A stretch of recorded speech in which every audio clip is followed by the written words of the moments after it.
Hi, George. There's something I want to talk to you about. Huh? Oh, what do you want, Cassandra? I'm kind of busy right now. I'm still working overtime. Oh, overtime, huh? Was making out with a woman at a love hotel part of your job again? What? You just left the hotel with a woman right now, right? What are you talking about? I'm still at the office. Okay then. Turn around right now. Uh,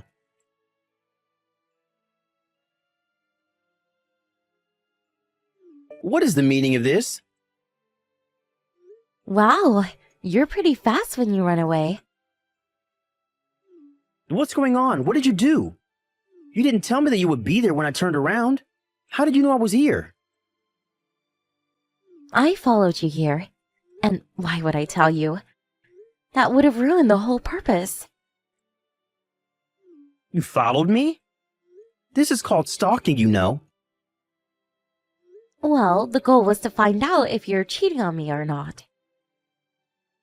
What do you mean cheating? I was only going over stuff from work with Jennifer.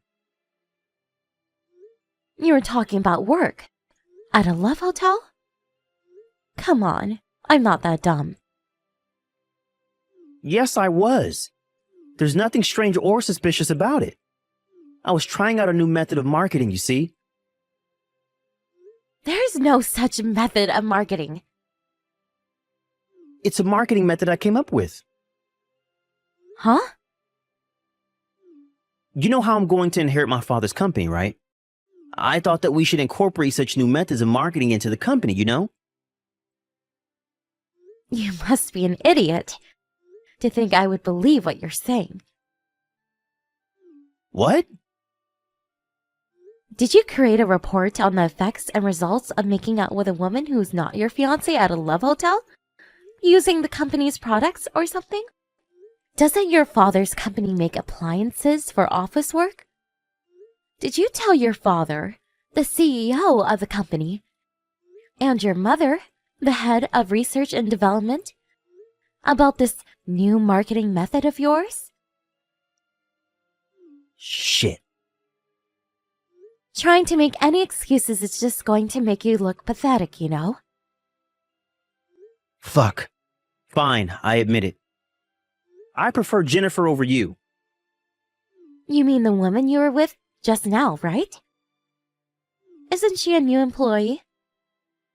Yep. Now's the perfect timing, so I'll tell you. I found a woman that's better than you, so let's get divorced. I was only going to marry you in the first place because my parents recommended you to me. I was never that enthusiastic about it. Jennifer was the one who noticed how I was suffering and made me feel better. This isn't just me cheating on you. This is true love. Let's get divorced. Actually, no. I'm canceling the marriage right now. As of this moment, we're no longer together. What?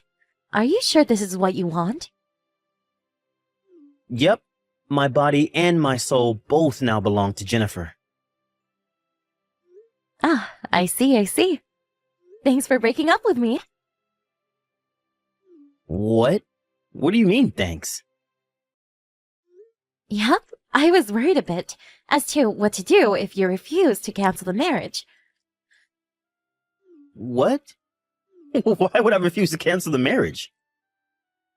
Anyways, I'm glad you were so enthusiastic at canceling our marriage. I've already done a lot of preparation and am planning on hiring a lawyer to take care of things. What? A lawyer? We were engaged after all, which means that to cancel the engagement, there's a lot of stuff we need to do. You know this, right? As soon as everything's ready, I'll contact you about the alimony for the marriage cancellation and about the cancellation fees for the wedding venue. There are a lot of things that need to be done, so I'm going to need to ask you for your cooperation. We need to talk about the business consequences that will come out of a marriage cancellation as well. What? What do you mean business consequences? Don't we just break up and that's it? Why does it seem like this is going to be a huge hassle?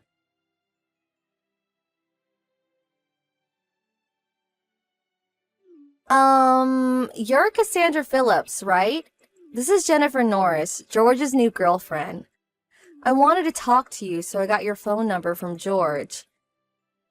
Oh, the fact that you contacted me directly must mean that either you're quite thick-skinned or quite fearless. Or maybe both. Yeah. I don't want to hear the howls of the dog who lost. So I'll ignore your remarks and continue with what I have to say, old lady. What is it? I heard that you and George are going to break up since you found out about our relationship. So I decided to apologize to you for stealing your boyfriend. It was less than 1 month before you two got married, right? I'm so evil. Yes, we are going to break up. I'm going to be asking an alimony from you too, by the way. What? What do you mean an alimony? Is this too the barks of the dog who lost? Didn't I just apologize to you for stealing your boyfriend? I apologize, so that's the end of this conversation.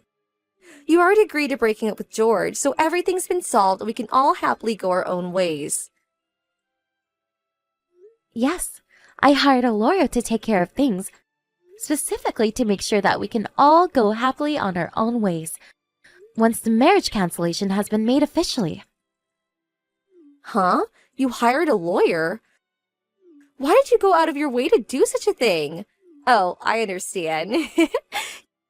You're trying to make this a big deal just so you can bother me and George, right? You're such a jealous woman. Even I feel a bit embarrassed. Jennifer? Me and George weren't just boyfriend and girlfriend, but we were also engaged to each other. So what if you're engaged to each other? Can you not act all arrogant just because you were a little bit more than a girlfriend to him? It's not as if you were married to him at the time.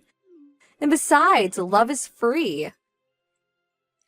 Marriage cancellation is enough reason to ask for an alimony. What? Also, I've already talked to your parents about this situation. What? My parents? Please don't do anything rash until my lawyer contacts you. Huh? I'm afraid you won't be able to keep your current job. I suggest you prepare yourself emotionally, starting from now. Is it the case that this is going to be a much bigger hassle than I thought it was going to be?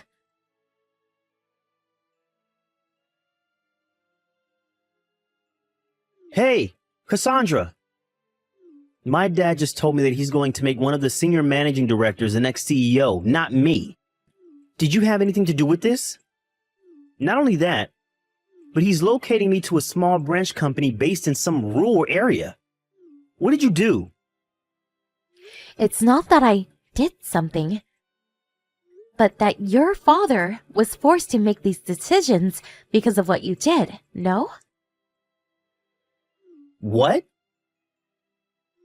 To be honest, I was skeptical about the idea of someone who cheats on their fiancé when there's less than a month until the marriage being the next CEO. Did you not think about what the other employees would think of such a man was let off without any sort of punishment? Isn't that why your father did what he did? He made these decisions as the CEO of the company. You should be glad he didn't fire you. Huh? Marriage and love are private matters. It shouldn't have anything to do with work. There's no reason I should be receiving this sort of treatment. Aren't you forgetting something extremely important? What am I forgetting? That my grandfather is the largest owner of your father's company stocks. What? Seriously? Did you really forget about it? I never even knew. If I had known, I would never have cheated on you. I at least remember that it came up during conversation when your parents introduced me to you. You've got to be kidding me. That's not why what you did was the problem, though. Ugh, I give up.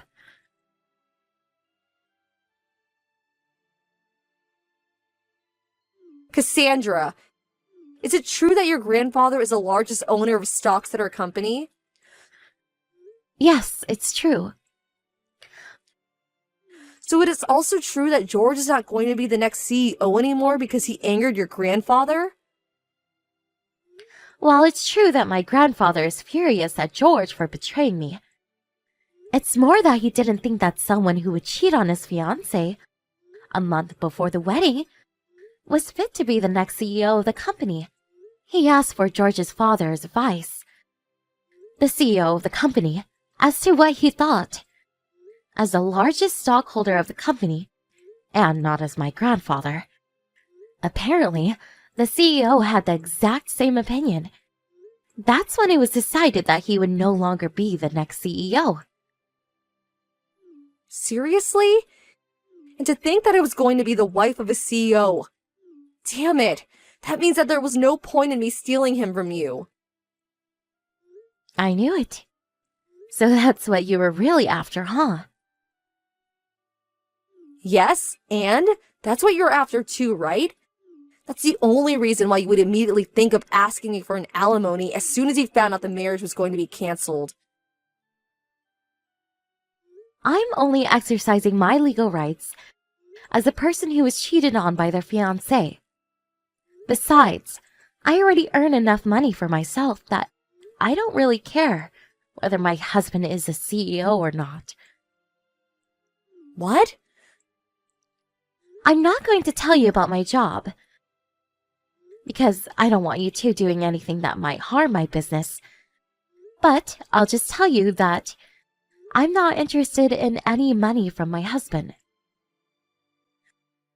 If that's the case, you don't need to ask me for any alimony, right? You already have all the money you need, probably. Why not just be kind and not ask me for any alimony? I already told you beforehand. I'm only exercising my legal rights as someone who was cheated on by their fiancé. Doesn't matter whether I have the money or not. But everyone at the office is giving me these cold looks. And I feel as if I'm kind of forced to quit my job at this company.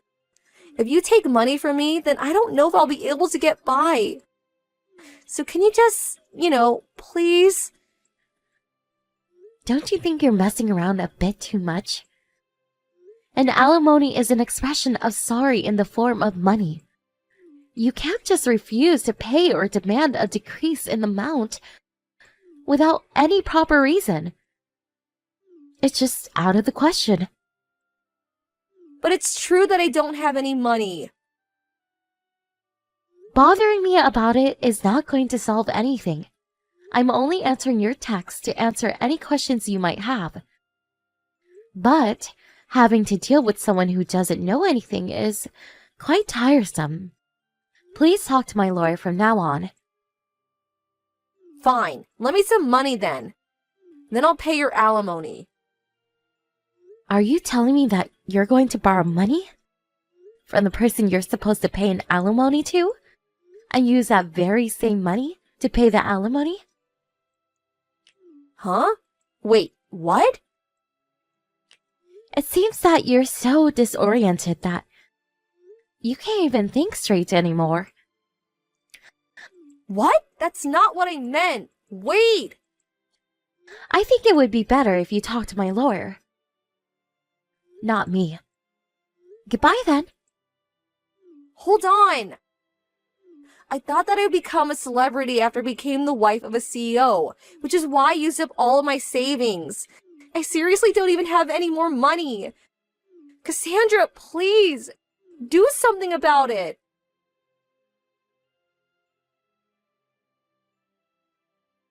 I blocked her after that conversation, and left everything to the lawyer I had hired. I asked the two of them to pay an alimony up front, and also made George pay the cancellation fees for the wedding. With that, I put an end to this whole marriage cancellation business. Apparently, the two cheaters were forced to take on debt because of this, and then two of them moved to a tiny broken-down apartment that was basically a ruin to save money. But their love, either it was never there or it went cold.